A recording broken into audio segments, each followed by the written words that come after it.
हमारे ग्राम प्रहरी चौकीदार यूट्यूब चैनल पर देखकर ये लोग सोच रहे हैं कि चौकीदारों का मानदेय बढ़ गया। साथियों, ऐसा नहीं है। ये यूट्यूब चैनलों के चक्कर में आप लोग जो सही बात होता है तो उसको आप लोग सुनते नहीं हैं। अगर आप लोग पोस्ट में देख लिए या नीचे कंटेंट में लिख दिया गया कि चौकीदारों का 20,000 33,000, तो आप लोग उस वीडियो को बहुत तेज़ी से देखते हैं। देखना भी चाहिए, जानकारी हासिल करना बुरी बात नहीं है, बहुत अच्छी बात है। लेकिन साथियों, अभी इस समय आप लोगों ने हर सालों दर साल त्यौहार, कोई भी त्यौहार हो हमेशा या नया साल हो, उस पर आप लोगों को एक नया कंटेंट मिलता रहता है कि इस नए दौर में अब सरकार ग्राम चौकीदारों का वेतन 20,000 करने जा रही है, 18,000 30,000, ऐसा कई बार सुनने में आया है। चौकीदारों का भी वेतन बढ़ेगा, सरकार ने इस पर संज्ञान लिया है। लेकिन माननीय मुख्यमंत्री जी इस पर कोई भी संज्ञान अभी तक नहीं लिए हैं, क्योंकि अगर ऐसा होता तो माननीय मुख्यमंत्री जी खुद घोषणा करते। और जिस तरह से अन्य कर्मचारियों का नाम लेते हैं, आशा, एनम, जेनम, रसोइयाँ, आंगनबाड़ी, शिक्षा मित्र, अनुदेशक, होमगार्ड, पीआरडी, लेकिन चौकीदार का नाम कभी सालों में एक आध बार ले लेते होंगे। लेकिन वेतन के नाम पर माननीय मुख्यमंत्री जी ने अभी आज तक चौकीदारों का नाम नहीं लिया कि चौकीदारों का मानदेय बढ़ाया जाएगा। तो हम लोग कैसे मान लें कि चौकीदारों का मानदेय बढ़ेगा? अगर माननीय मुख्यमंत्री जी, अगर किसी सूत्रों से लोगों को पता चलता है तो वो लोग वीडियो बनाते हैं, लेकिन हम लोग देखते हैं कि उसका कोई रिजल्ट नहीं निकलता। साल दर साल ऐसे निकलता जाता है, महीने निकल जाते हैं, दिन निकल जाते हैं, सप्ताह निकल जाते हैं, लेकिन चौकीदारों को उसी तरह से भ्रमित किया जाता है जिस तरह से पहले से करते आए हैं लोग। मात्र 2500 रुपया पाने वाला व्यक्ति कितना शोषण सहता है, किस तरह से रहता है, हर एक गतिविधि पर नज़र रखता है, गांव में दुश्मनी भी हो जाती है। सब कुछ देखते हुए फिर भी चौकीदार अपने काम के प्रति हमेशा सचेत रहता है कि कहीं हमारे अधिकारी हमें डांटने बोलने ना लगें। यहाँ तक कि थाने पर जाते हैं हमारे चौकीदार तो उनसे कई ऐसे कार्य करवाया जाता है, झाड़ू पोछा, घास उखड़वाया जाता है, मट्टी भी फेंकवाई जाती है, ईंट भी ढुलवाया जाता है। क्या ये चौकीदारों का काम है? लेकिन चौकीदार शोषण सहते आए हैं और शोषण सहते रहते हैं। जिसकी मजबूरियां हैं उनके पास, वो धमकाए भी जाते हैं, डराए भी जाते हैं कि नेता बन रहे हो, ऐसा है वैसा है, इस तरह से करके हमारे अधिकारीगण उनको प्रताड़ित करके उनसे कार्य करवाने का कार्य करते हैं। साथियों, आप लोगों ने देखा होगा, जो चौकीदार होंगे भली भांति जानते होंगे, हमारे जनता भी जानती है कि जब भी हमारी जनता थाने पर जाती है तो उसके गांव का यदि कोई चौकीदार जाता होगा तो उनको भी पता है कि चौकीदार करते क्या हैं। लेकिन चौकीदार को मात्र 2500 रुपये देकर, एक लॉलीपॉप थमाकर उनको ऐसे ऐसे कार्य करना पड़ता है जो इस महंगाई के दौर में 2500 रुपया पाकर वह किस तरह अपने परिवार को पालते हैं। जबकि सरकार के नेतागण या हमारे अधिकारीगण जब भी कोई सरकार से मांग आती है तो वहां पर कहा जाता है कि मात्र महीने में 2 बार चौकीदार थाने पे आते हैं और यह अपनी सूचना देकर इनको फिर घर लौटा दिया जाता है। लेकिन ऐसा नहीं है साथियों। चौकीदारों को सुबह से बुलाकर शाम तक उनके एक बधुआ मजदूर की तरह कार्य करवाया जाता है। साथियों, तो ये किसकी नाकामी है? चौकीदारों की नाकामी कहूँ या अधिकारियों का या माननीय मुख्यमंत्री जी का? यदि माननीय मुख्यमंत्री जी जिस तरह से सभी अधिकारियों को नाम लेते रहते हैं कि इनको अच्छा वेतन मिलेगा, इनको अच्छा हर चीज़ मिलेगा, मोबाइल मिलेगा, सारी व्यवस्थाएं मिलेंगी, क्या यह चौकीदारों का नाम उनके जुबान पर एक भी बार नहीं आता है कि क्या चौकीदारों को भी कोई सुविधा चाहिए?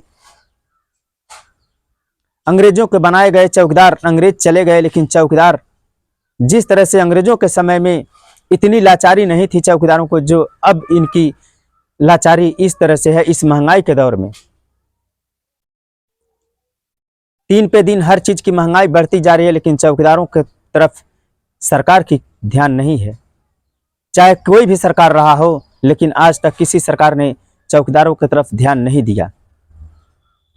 और वोट लेने के लिए बड़ी बड़ी भाषणें नेता लोग देते हैं, मैं गरीबों का, मजलूमों का मसीहा हूँ, मेरी सरकार आएगी तो मैं ये कर दूंगा, मैं वो कर दूंगा। सिर्फ कागजों में दिखाई देता है साहब, इस धरातल पर क्या मिलता है। जब एक मजदूर गरीब से आप पूछेंगे कि आपको मिला क्या, वह आपको बताएगा कि हमें क्या मिला। यहाँ तक कि ग्राम चौकीदार जो होते हैं, इस गरीबी में जूझते हैं, उनको किसी भी सरकारी योजना का लाभ भी नहीं मिल पाता है।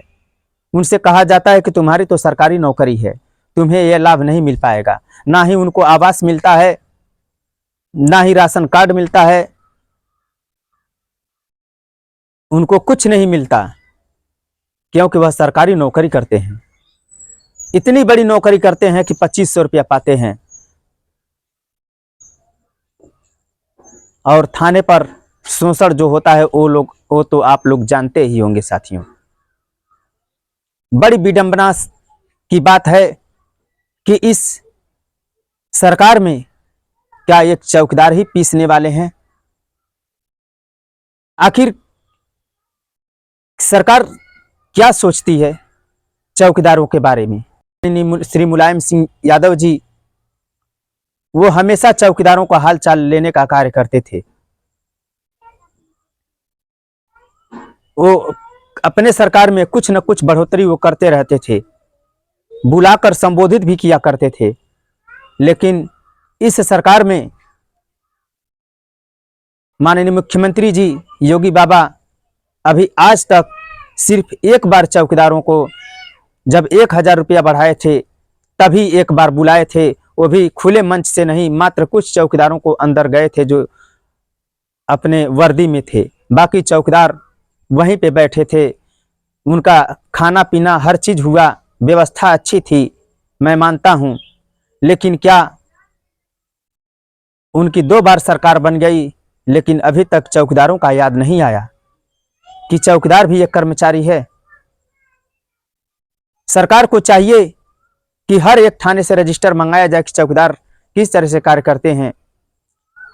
किसी गुप्तचर को भेजा जाए कि चौकीदारों से करवाया क्या जाता है, तब सरकार को मालूम होगा कि आखिर चौकीदार गांव की सूचना देने के लिए बनाए गए हैं या थाने की साफ सफाई कराने के लिए बनाए गए हैं। इन भावनाओं से देखा जाता है चौकीदारों को।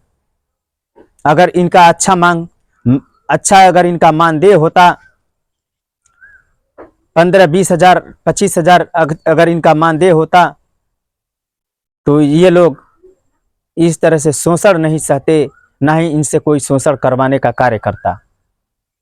इनको भी एक अच्छी वर्दी में सरकार इनके लिए वर्दी देती, हर व्यवस्था देती, इनको अच्छा मोबाइल देती, ताकि चौकीदारों को एक अच्छी मोबाइल इसलिए होनी चाहिए कि चौकीदार कोई ऐसा अपराध हो ताकि उसका वीडियो बनाकर सरकार के समक्ष या अपने बड़े अधिकारियों के समक्ष पेश कर सके सबूत के तौर पर। लेकिन चौकीदार 2500 रुपया पाएगा, कहाँ से बड़ा मोबाइल खरीदेगा, कैसी अपनी व्यवस्था, अपने जीविका किस तरह से पालता है, वो चौकीदार ही जानता है। तो मैं माननीय मुख्यमंत्री जी से कहना चाहूँगा कि माननीय मुख्यमंत्री जी, आप इन चौकीदारों के ऊपर जो अत्याचार हो रहा है, जो चौकीदारों के साथ शोषण हो रहा है, इतने अल्प मानदेय पाते हैं, इनके मानदेय में अच्छी खासी बढ़ोतरी करके चौकीदारों को जीने का अधिकार दिया जाए। और साथियों, जहां तक हो सके इस वीडियो को आप लोग दबा कर शेयर करें ताकि हमारी आवाज माननीय मुख्यमंत्री जी तक पहुंच जाए। और हम लोग निरंतर नेतागढ़ को, सांसद जी को मैं भी कई बार ज्ञापन दिया, लेकिन उस ज्ञापन का होता क्या है, आज तक कोई निचोड़ ही नहीं मिला, ना ही कहीं कोई आवाज उठाया गया, ना ही हम लोगों को फिर दोबारा संबोधित किया गया कि आपकी आवाज पहुंच चुकी है।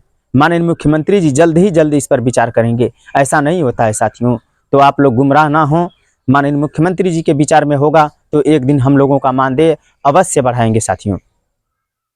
लेकिन अपने संगठन में आप लोग मजबूती बनाए रखें।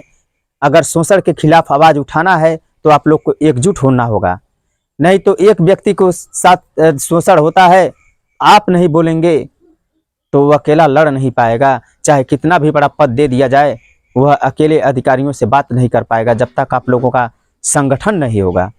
इसलिए साथियों, अपराध के खिलाफ आवाज उठाने का यही एक जरिया है कि संगठन को मजबूती मिलाइए और संगठन के साथ कंधा से कंधा मिलाकर चलने का कार्य करिए। तभी हम लोगों के साथ शोषण वंचित हो सकता है, तभी हम लोग अपने हक अधिकार के लिए हर एक अधिकारी से अपनी आवाज़ उठा पाएंगे साथियों। अन्यथा इस तरह से हम लोग दर दर की ठोकरें खाते रहेंगे, ना ही मानदेय में बढ़ोतरी होगा, ना ही शोषण रुकेगा।